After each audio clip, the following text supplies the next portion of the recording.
Do you know the average American spends more than 6 hours a day staring at screens, but less than 6 minutes looking inside their own mind?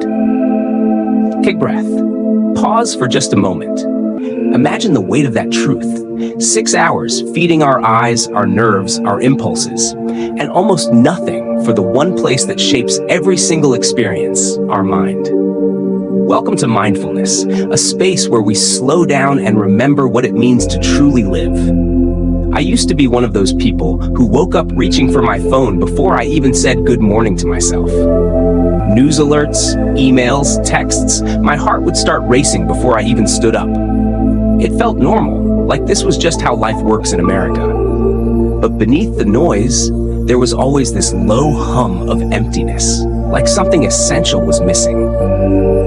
Thich Nhat Hanh, the Vietnamese Zen master who touched millions of lives around the world, including right here in the US, once said, "People sacrifice the present for the future, but life is only available in the present moment."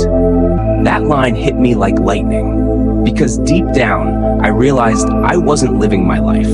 I was reacting to it, chasing it, letting it pull me wherever it wanted. And maybe you felt it too. The restlessness.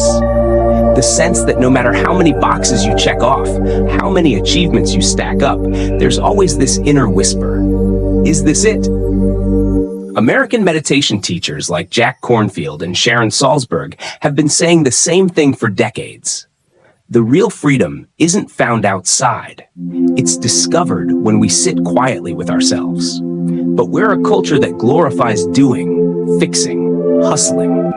Sitting still feels like weakness. And yet, in that stillness lies a strength that nothing outside can give us. So here's the shocker. Maybe the greatest obstacle to your happiness isn't your boss, your bank account, or your relationships. Maybe it's that you haven't given yourself even 6 minutes to be fully present with your own mind. Now, take another breath. Just notice how it feels. This pause, this silence, it's where the journey begins. When most of us feel stuck, stressed, or unhappy, we blame the obvious suspects: our job, money, relationships, politics, the economy. But let's be honest, those are only surface-level triggers. The deeper truth is harder to swallow. The real enemy isn't out there, it's in here. It's the restless mind that never stops talking, the voice that says, "You're not enough," the critic that replays every mistake, the worrier that imagines every worst-case scenario. Thich Nhat Hanh compared the mind to a monkey, always swinging from branch to branch, never resting. American teacher Jon Kabat-Zinn, the founder of mindfulness-based stress reduction, often called it the default mode network, a fancy scientific way of saying our minds are addicted to wandering. Neuroscience backs this up. Studies from Harvard show that people spend nearly 47% of their waking hours lost in thought, not present to what they're actually doing. And the kicker? Those wandering moments usually make us less happy. Think about it. You're at dinner with your family, but your mind is at work. You're at work, but your mind is on that vacation you wish you had taken. You're on vacation, but your mind is back at the office, worried about the emails piling up. It's like having a wild horse inside your head, dragging you wherever it wants. I remember one night lying in bed, staring at the ceiling. My body was exhausted, but my mind was sprinting, replaying conversations, rehearsing future ones, calculating bills, worrying about outcomes I couldn't control. And the more I tried to push the thoughts away, the louder they got. Maybe you've had nights like that too, when the enemy wasn't your circumstances, but the war happening inside your own skull. This is the hidden enemy, the mind that never rests. Not your spouse, not your boss, not your bank account. Those are just mirrors that reflect back what's already swirling within. The Buddha taught that suffering begins in the mind, with craving, aversion, and ignorance. It's not poetic philosophy. It's psychology thousands of years ahead of its time. Craving, always reaching for something more. Aversion, always running away from what we dislike. Ignorance, not seeing reality as it is. Sound familiar? That's Monday morning for most of us. Sharon Salzberg, one of the pioneers of bringing meditation to America, often says, "You are not your thoughts. You don't have to believe everything you think." It sounds simple, almost too simple, but when I finally experienced that for myself, it was revolutionary. The enemy wasn't my boss, or my anxiety, or the news cycle. It was my untrained mind, left running wild. And here's the good news. If the enemy is inside, then so is the cure. When Thich Nhat Hanh taught soldiers, activists, and everyday people during the darkest times of war, he reminded them that peace was not something they had to wait for. It was available right in the middle of chaos, with just one breath. That wild horse can be trained, that monkey can rest, that enemy can become your greatest ally. But the first step is seeing it clearly, noticing when the mind has dragged you away, recognizing that the constant chatter is not who you are, it's just a habit. And like any habit, it can be changed. So, let me ask you, if almost half your waking life is spent lost in thought, isn't it worth learning how to find your way back home? Take another pause here. Just notice, where was your mind when you started reading this? And where is it now? That's the beginning of awareness. That's how the hidden enemy starts to lose its grip. Every transformation begins with a breaking point. For me, it wasn't some dramatic collapse. It was the slow burn of everyday stress. You know the kind. Deadlines piling up, relationships strained, feeling like you're constantly running but never arriving. On the outside, everything looked fine. Inside, I was running on fumes. One night, after yet another 12-hour workday, I came home, sat on the couch, and just stared at the wall. My phone buzzed with messages, emails pinged, but I couldn't move. It wasn't exhaustion, it was emptiness. Like I had been pouring myself into everything around me, but there was nothing left inside. That was the moment I realized I had no idea how to be still with myself. Silence felt unbearable. My own mind felt like an enemy camp. And then came the turning point. A friend invited me to a mindfulness retreat. At first, I laughed it off. Mindfulness? You mean sitting on the floor, breathing? I don't have time for that. But something in me knew I had to try, because the path I was on wasn't sustainable. On the first morning of the retreat, the teacher asked us to do something incredibly simple. Follow one breath, in and out. I remember rolling my eyes. My brain screamed, "That's it! I could be answering 20 emails in this time." But then something unexpected happened.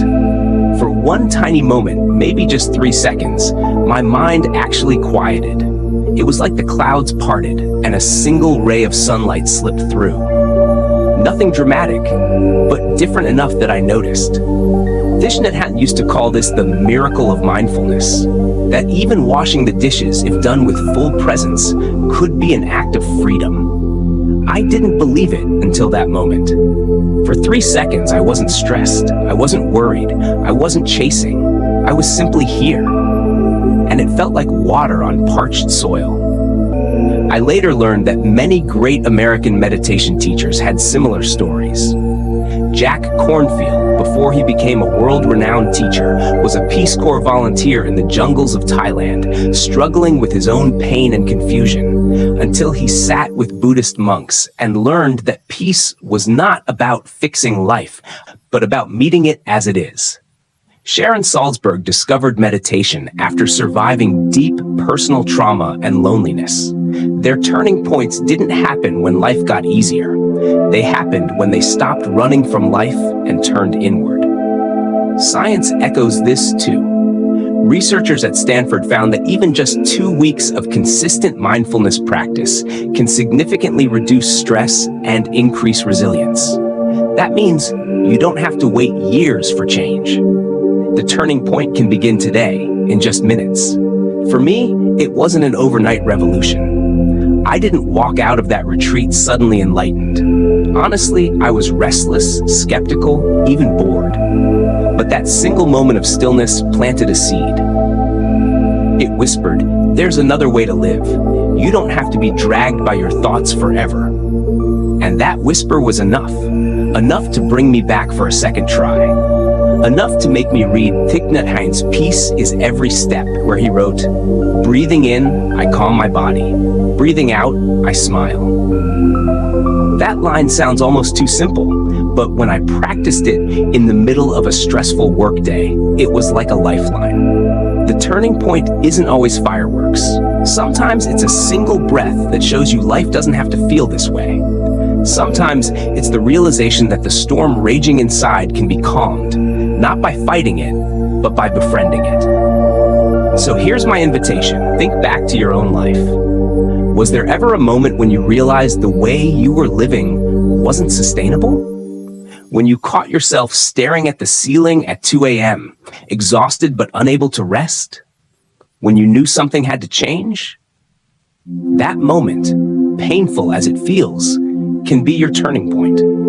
Not the end of your story, but the beginning of a new one. Because if I could shift from drowning in stress to discovering pockets of peace, even for a few seconds at a time, then so can you. And from those few seconds, entire lifetimes can grow. When people hear the word mindfulness, many imagine monks on mountaintops, sitting for hours in silence. They think it's mystical, complicated, or reserved for people who have nothing better to do. But the truth is the exact opposite. Mindfulness is the most practical, down-to-earth tool you'll ever find. It doesn't cost a penny. You don't need special equipment, apps, or even a quiet room. It's not about escaping life. It's about being fully alive in it. I like to think of mindfulness as a secret weapon, invisible, but powerful enough to change how you experience everything, from your morning coffee to the toughest day at work. Thich Nhat Hanh once said, "Peace is every step." That means you don't need to wait until your life is perfect to feel whole. Every single breath can be an anchor if you know how to use it. Over the years, I've found 3 simple keys that unlock this secret weapon. And trust me, they're simple enough that you could remember them even in the middle of a stressful meeting or while standing in line at the grocery store. 1. Breath is the anchor. Your breath is always here. You can't lose it. You can't forget it. It's with you in your happiest moments and in your darkest nights. When your thoughts start racing, when that hidden enemy pulls you into regret or worry, your breath is the rope that pulls you back to shore. Thich Nhat Hanh often guided his students to silently say, breathing in, I know I am breathing in. Breathing out, I know I am breathing out. It sounds almost childlike, but the science backs it up. Studies at UCLA show that even 2 minutes of conscious breathing reduces activity in the brain's fear center, calming the nervous system almost instantly. I remember once standing in a crowded New York subway, late, stressed, sweating in the summer heat. My mind was spiraling. You're late, they'll be mad, you're failing. Then I remembered the practice. Just one breath. And in that packed, noisy train, I felt a pocket of calm open inside me. The chaos outside didn't change, but the storm inside softened. 2. Now is the only time we own. The Buddha's words are clear. The past is already gone. The future is not yet here. There's only one moment for you to live, and that is the present. Yet how often do we actually live in the present? Most of us are haunted by yesterday or hijacked by tomorrow. But here's the radical truth. Life only happens now. Not yesterday, not tomorrow, now. Jon Kabat-Zinn, who introduced mindfulness to mainstream America, says, mindfulness is the awareness that arises by paying attention, on purpose, in the present moment, without judgment. And that phrase, without judgment, is crucial. It means you don't need to make the moment better. You just need to see it. Try this. The next time you eat, instead of scrolling your phone, actually taste your food. Notice the texture, the flavors, the way your body feels as it receives nourishment.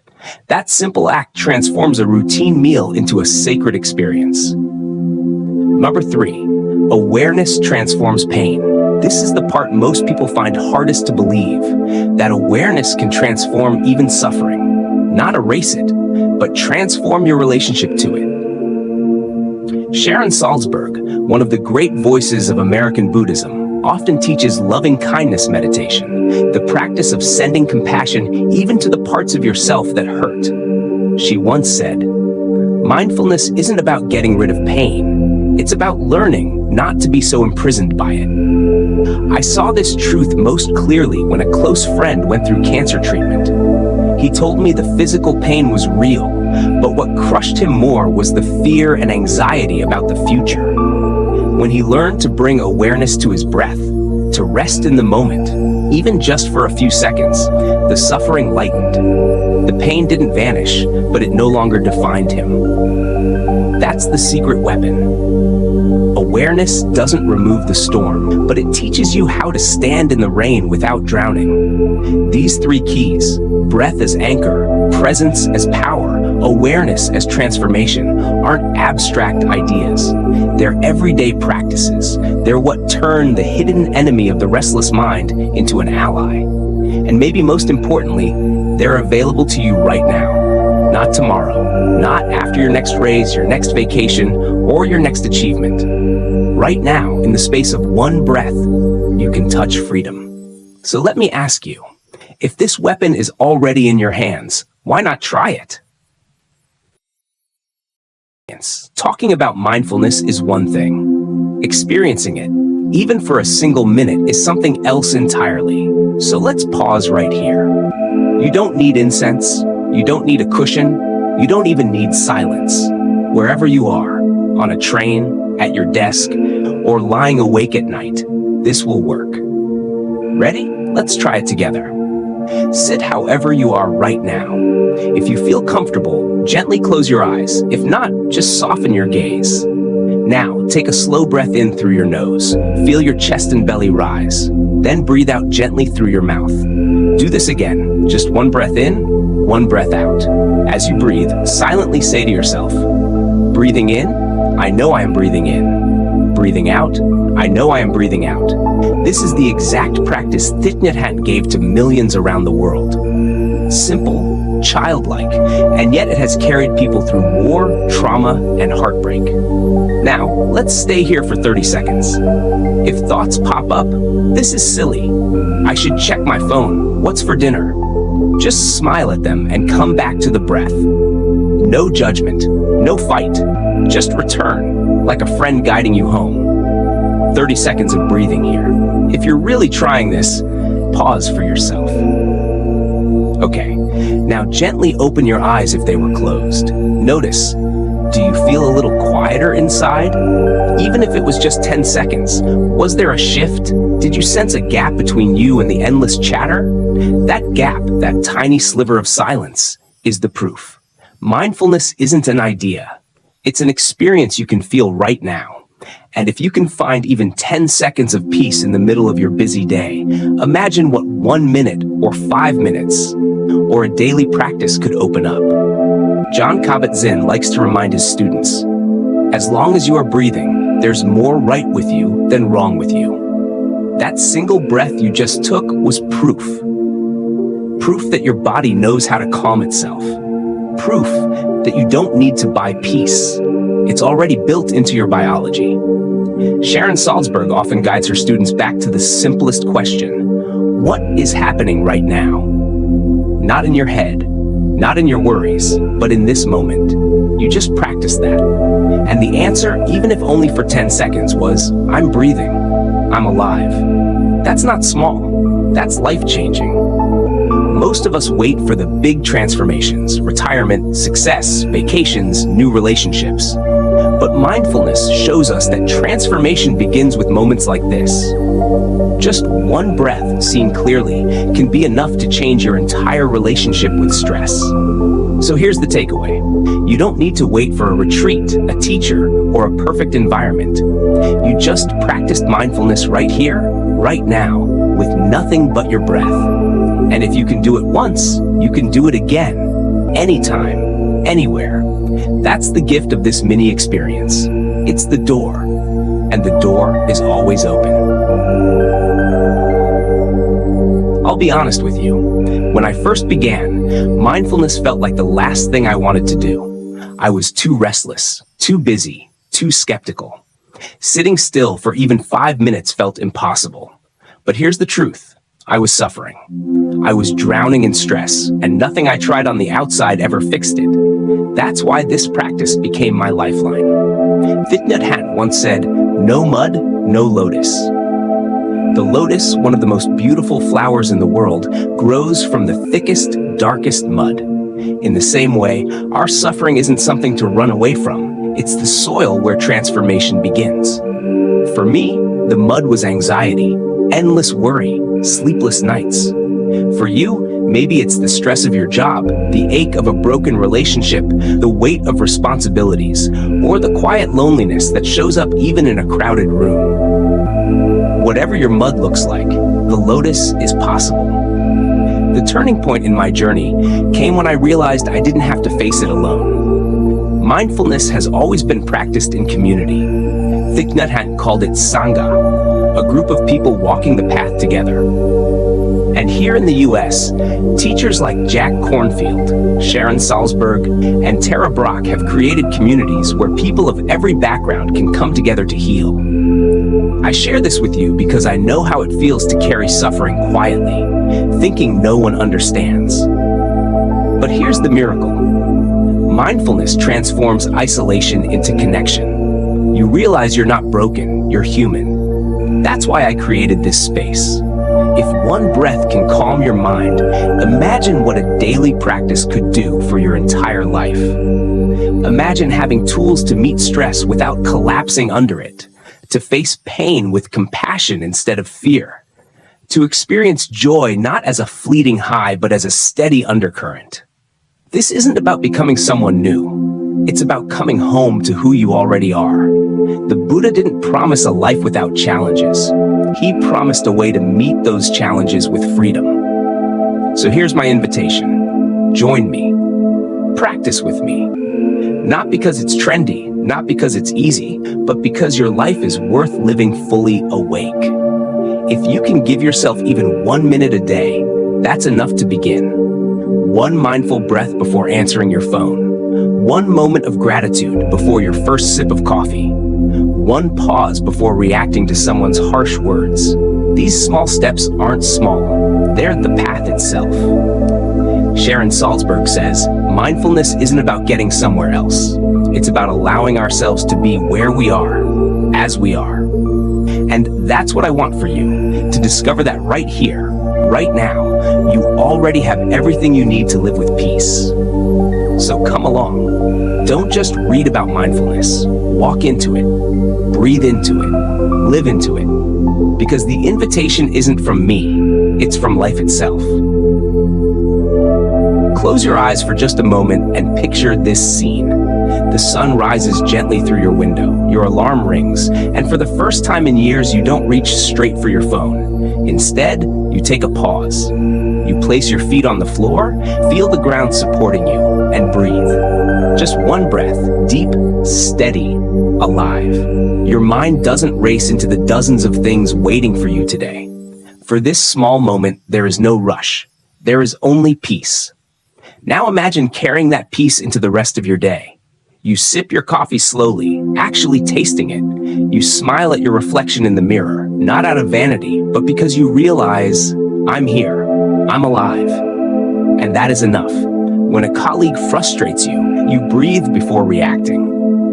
When your child calls your name for the 100th time, you look at them with fresh eyes, as if seeing them for the very first time. That's not a fantasy.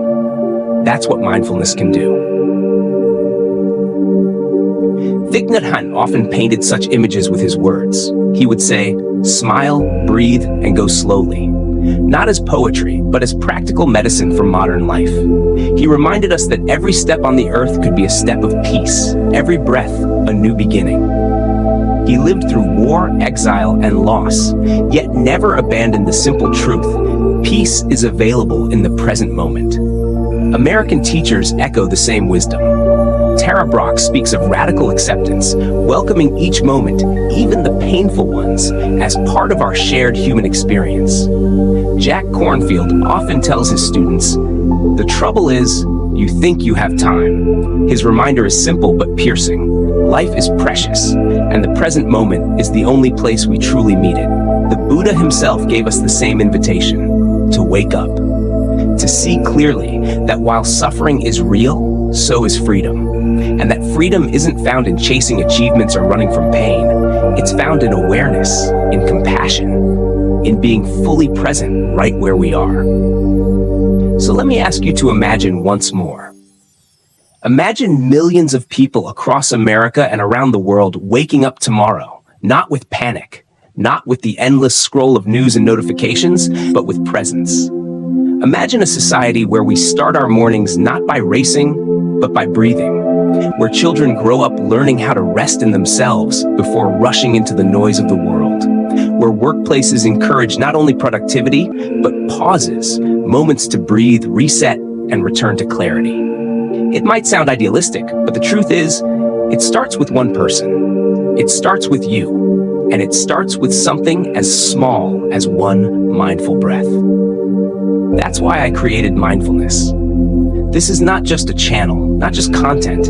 It's a community, a sangha, a space where we remind one another to come back to what truly matters. Because transformation rarely happens alone. Together, we can create ripples of peace that extend far beyond ourselves, into our families, our workplaces, and even into the wider culture that so desperately needs it.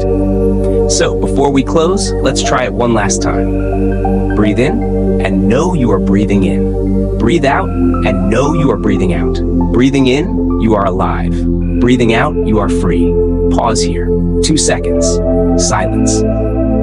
Now, smile, not because everything is perfect, but because you have touched the present moment, and in this moment, you are whole. This is the cinematic ending, not a dream, not a movie, but your life, waiting to be lived fully awake.